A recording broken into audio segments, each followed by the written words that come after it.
कल रात में मुकेश सहनी जो कि वीआईपी पार्टी के संस्थापक सदस्य हैं, संस्थापक नेता हैं, उनकी मीटिंग लालू यादव और तेजस्वी यादव के साथ हुई थी। कल रात में कौन कौन सी सीट है सर, ये बताइए। रात जो मीटिंग हुई है, आपके तो बहुत ज्यादा सूत्र रहते हैं, इसमें कोई दो राय नहीं है, तो रात किन सीटों पर बात हुई है, इसकी जानकारी हमारे दर्शकों को दीजिए। देखिए, मलाह की संख्या है यहाँ, मलाह की संख्या यहाँ है, लेकिन मलाहों में कोई ऐसा उम्मीदवार हमको नहीं दिखता है ना। या हो सकता है कि आरजेडी ही अपना कोई कैंडिडेट दे दे। वही बात मैं कह रहा हूँ, जो वीआईपी के कोटे पर चुनाव लड़े। ओम प्रकाश सहनी की बात मैं कर रहा हूँ। सुरेश शर्मा बीजेपी मुजफ्फरपुर पूर्व मंत्री, कैबिनेट रैंक के मंत्री थे। सुरेश शर्मा के भी आरजेडी में जाने की बातें सामने आ रही। दीपक यादव आरजेडी निश्चित तौर पे उस सीट निकाल लेगी जो अभी तक का करंट है। ये मुकेश सहनी के साथ अगर डील पक्की हो जाती है तो 50-50 कंफर्म हो जाएगा। अब इस बार संसद भवन खाली नहीं रहेगा आरजेडी का? नहीं, बिल्कुल नहीं, किसी स्थिति में नहीं।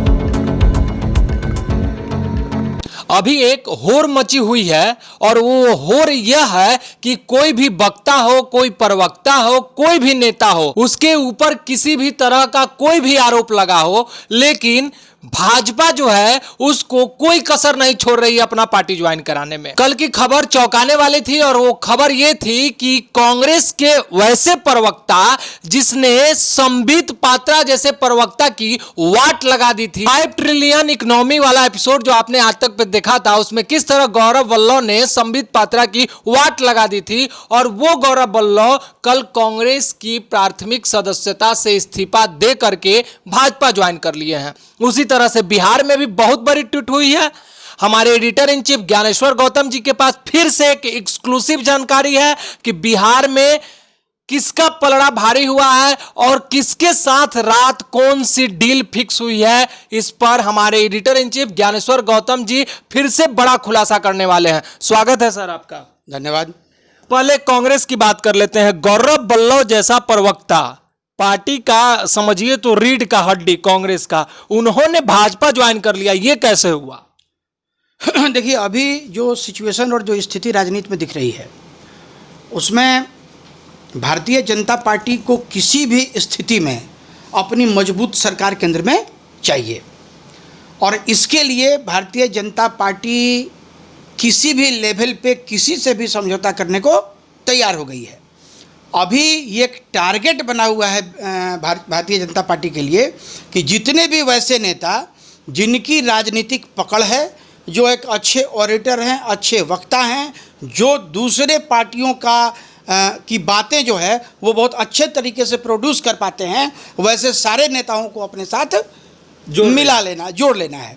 जोड़ने के पीछे जो उद्देश्य है, और उद्देश्य यही है कि हिंदी भाषी क्षेत्र जो हैं, हिंदी भाषी क्षेत्र में भारतीय जनता पार्टी कहीं से भी अपने आप को कमज़ोर करना नहीं चाहती है। क्योंकि साउथ में भले ही भाजपा ये दावा करे कि हमारी स्थिति मजबूत हो रही है, लेकिन ऐसा दिखता नहीं है, प्रतीत नहीं हो रहा है। ऐसा प्रतीत नहीं हो रहा है। भारतीय जनता पार्टी कुछ अचीव जरूर करेगी साउथ में, लेकिन साउथ में नॉर्थ वाली स्थिति नहीं रहेगी। तो हिंदी भाषी क्षेत्र जो हैं, अब जैसे देखिए, प्रधानमंत्री महोदय ने अपना कार्यक्रम प्रारंभ कर दिया बिहार से, और अमित शाह जी के 23-24 दौरे होने वाले हैं, प्रधानमंत्री के भी 10-12 दौरे होने वाले हैं। तो बिहार का जो 40 सीट है, वो 40 सीट बहुत ही बहुत मायने रखता है भारतीय जनता पार्टी के लिए। और इधर विपक्ष भी, जो महागठबंधन है, जो इंडी गठबंधन है, वो भी कुल मिला के अपना कमर कसे हुए हैं।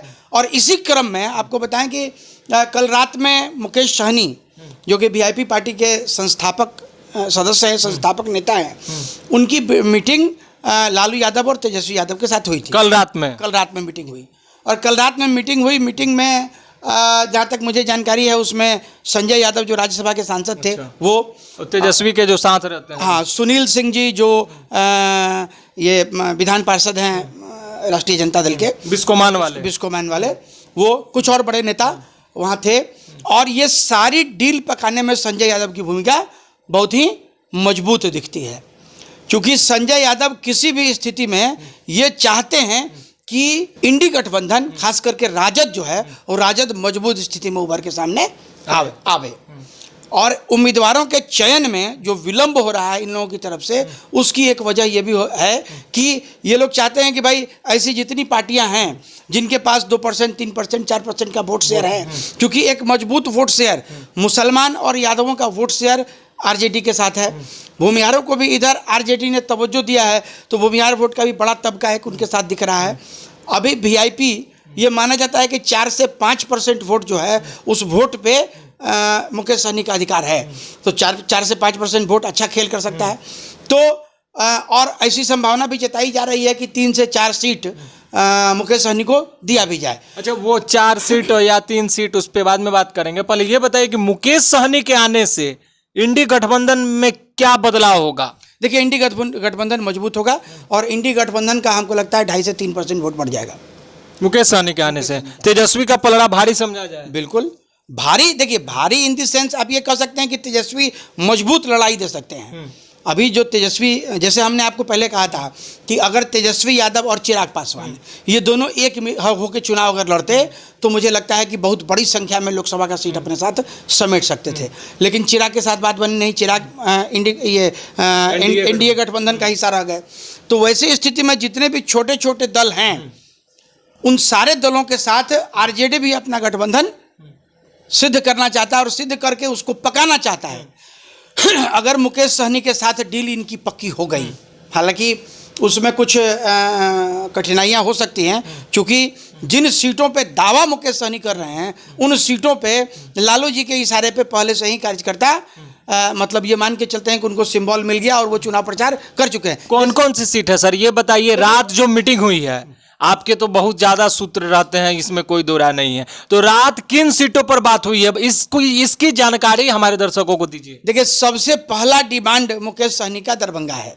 दरभंगा दरभंगा तो दरभंगा से तो शायद दरभंगा के साथ क्या है कि दरभंगा से ललित यादव, जो कि पिछले कैबिनेट में मंत्री भी रह चुके हैं, ललित यादव को लालू जी ने भरोसा दिया और शायद सिंबल भी दे दिया, शायद सिंबल भी दे दिया। तो अब जैसे उठापटक की जो स्थिति है, उस उठापटक की स्थिति को आप देखिए कि पप्पू यादव, कांग्रेस ने सिंबल नहीं दिया था, लेकिन ये एश्योरेंस दिया था कि आप अपनी पार्टी का विलय कर लीजिए, हम आपको पूर्णिया से उम्मीदवार बनाएंगे।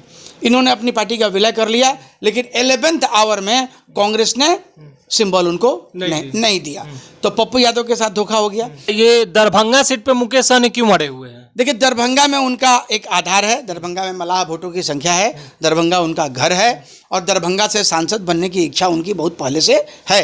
तो दरभंगा पे उनका दावा है और दरभंगा पे उनका दावा है, वैशाली पे उनका दावा है, झंझारपुर पे उनका दावा है।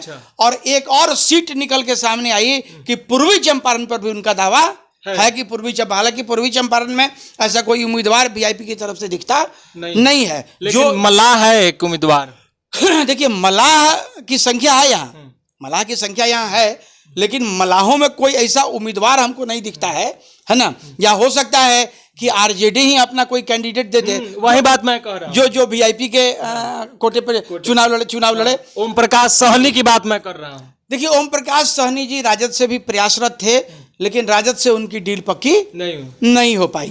तो और मुकेश सहनी के साथ भी ओम प्रकाश जी की नज़दीकी है, ओम प्रकाश सहनी की, लेकिन ओम प्रकाश सहनी का जो व्यक्तित्व है वो, चूंकि उनका चरित्र उनमें कुछ आपराधिक केसेस उनके ऊपर हैं और अपराध की पृष्ठभूमि उनकी रही है, जिसकी वजह से राधा मोहन सिंह को ओम प्रकाश सहनी हरा दें ऐसा प्रतीत नहीं दिखता है, प्रतीत होता नहीं दिखता है। तो ये 4 सीटें रात बात हुई हैं, तो ये कब तक जो है आने की संभावना है? पार्टी डेकोरम से बाहर जो है जो रात मीटिंग हुई है वो सार्वजनिक कब तक होने की संभावना है? और क्या आपको लगता है कि आज संभवतः संयुक्त एक प्रेस कॉन्फ्रेंस की घोषणा शायद ये लोग कर सकते हैं आज, और आज जो प्रेस कॉन्फ्रेंस की घोषणा होगी उसके पहले सारी चीज़ें तय हो जाएंगी। अच्छा, ये पूर्वी चंपारण की सीट, वैशाली की सीट और झंझारपुर और दरभंगा, ये 4 सीटें आपको लगता है कि मुकेश सहनी ले लेंगे? कहीं इनके साथ भी पप्पू यादव की तरह कोई खेल ना हो जाए? देखिए, राजनीति में संभावना, क्योंकि पिछले बार खुले मंच से मुकेश सहनी ने ये कहा था कि मेरे पीठ में छूड़ा भोंका जा रहा है, और उन्होंने महागठबंधन जो बना था उससे वहीं पे मीटिंग में ही निकल के चले गए थे। अब नीतीश जी ने भारतीय जनता पार्टी के बारे में कितनी बार कितनी बातें कही ये जनता को बताने की ज़रूरत नहीं है। तो राजनीति में आप क्या बयान देते हैं और वो बयान से कब पलटेंगे, इसकी कोई गारंटी नहीं होती है। सत्ता किस तरीके से हासिल हो, यही सबसे महत्वपूर्ण है। और इसी के लिए ये जो पहले जो बयान आया, ये हम पत्रकारों का काम है कि हम बयान लोगों को दिखाएंगे कि ये अपने बयान से पलट गए। दरअसल राजनीति में इसका कोई इथिक्स नहीं है। अच्छा, एक चीज़ जो पिछले 4-5 दिन से हम लोग एनालिसिस कर रहे हैं, पहले शालिनी मिश्रा की टूट की खबर आई, दीपक यादव आरजेडी ज्वाइन करने जा रहे हैं, आज मुकेश सहनी भी आरजेडी के साथ मिल करके चुनाव लड़ने की। एक और बात आपको बता दें, मुकेश सहनी नहीं, सुरेश शर्मा, बीजेपी मुजफ्फरपुर पूर्व मंत्री, कैबिनेट रैंक के मंत्री थे। सुरेश शर्मा के भी आरजेडी में जाने की बातें सामने आ रही हैं, उनकी भी बातें चल रही हैं।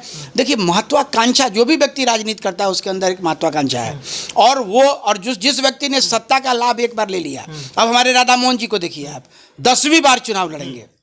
अभी आज की तारीख में अगर राधा मोहन जी अपने तरफ से स्वेच्छा से उस सीट को किसी भारतीय जनता पार्टी के सेकंड लाइन के लीडर को देते, है ना, तो ये एक अच्छा मैसेज आता, लेकिन उन्होंने सीट नहीं छोड़ा। ये तो संभव भी नहीं है। हाँ, ये संभव भी नहीं है, कोई करता भी नहीं है, जो प्रैक्टिकल बात है। तो अब ये समझिए कि राजनीति में कोई भी व्यक्ति जो भी राजनीति कर रहा है, वो चाहता है कि सत्ता हमारे हाथ में रहे, और इसके लिए दल बदल जाए कोई फर्क नहीं पड़ता है। अच्छा, मैं ये कह रहा था कि जिस तरह से टूट की तमाम खबरें सामने आ रही हैं और सभी का शिफ्टमेंट जो है मैं देख रहा हूं आरजेडी के तरफ ज़्यादा हो रहा है, तो आरजेडी जो है, भाजपा का जो नारा है 40 में 40 अब की बार का जो नारा है भाजपा का, उसको कितना जो है बैकडोर पे ले जाएगी, कितना जो है उसको परास्त करने में कामयाब हो पाएगी? देखिए, मुकेश सहनी के साथ अगर डील पक्की हो जाती है तो 50-50 कन्फर्म हो जाएगा, आधा बीजेपी आधा महागठबंधन। मतलब इस बार संसद भवन खाली नहीं रहेगा आरजेडी का? नहीं, बिल्कुल नहीं, किसी स्थिति में नहीं। जैसे आपको बता दें, वाल्मीकि नगर दीपक यादव आरजेडी निश्चित तौर पे उस सीट निकाल लेगी, जो अभी तक का करंट है, और जो वहाँ के युवाओं से बातचीत हो रही है, वहाँ के लोगों से बातचीत हो रही है, जिन लोगों के साथ हम लोगों ने अपना कम्युनिकेशन स्थापित किया, तो वहाँ से जो बात निकल के आ रही है, क्योंकि दीपक यादव एक साफ सुथरे व्यक्तित्व के आदमी हैं और जनता में उनकी पकड़ है, जनता के जो लोग हैं लोग उनको चाहते हैं। दूसरा, जितने बड़े बड़े खेतिहर हैं वो ब्राह्मण जाति से आते हैं, और सब ईख उनका मेन क्रॉप है। अच्छा। और इस वजह से उनका डायरेक्ट कनेक्शन दीपक यादव के साथ है। तो वोट मतलब हमको लगता है कि सवर्ण जाति का जो वोट है, वो वोट का भी बड़ा हिस्सा दीपक यादव अपने व्यक्तित्व के चलते ले जाएंगे। तो एक सीट वो देख लीजिए। उसके बाद आप आ जाइए 2 नंबर बेतिया।